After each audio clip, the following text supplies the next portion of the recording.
चला तर मंडळी, उन्हाळ्यात आवर्जून बनवायलाच हवा असा अतिशय पौष्टिक रिफ्रेशिंग पदार्थ बनवतोय। 3 कैऱ्या धुवून पुसून कोरड्या गेल्या, देठ काढून टाकायचं, साल काढून घ्यायची, कुकरच्या तळाला पाणी घातलं, जाळी ठेवली, त्यामध्ये मावेल असं भांडं ठेवून त्यामध्ये कैऱ्या ठेवायच्या, पाववाटी पाणी घालायचं, मोठ्या आचेवर 1 शिट्टी, मध्यम आचेवर 3 शिट्ट्या करून कुकरची वाफ जिरू द्यायची। कैरी मऊसूत शिजलेली आहे।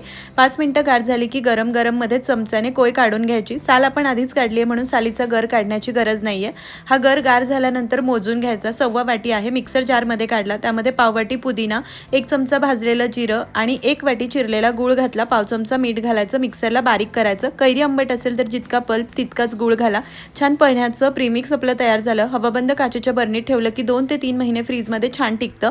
पन्ह करण्यासाठी पाणी घेतलं, त्यामध्ये पल्प घातलं, मिक्स केलं आणि थंडगार अतिशय पौष्टिक रिफ्रेशिंग कैरीचं पन्ह सर्व्ह केलं। पुदिना घातल्यामुळे चवीला अप्रतिम लागतं। सविस्तर प्रमाण आणि टिप्ससह डिटेल रेसिपी चॅनलवर आहे, टायटलमध्ये त्रिकोणावर क्लिक करून नक्की पहा।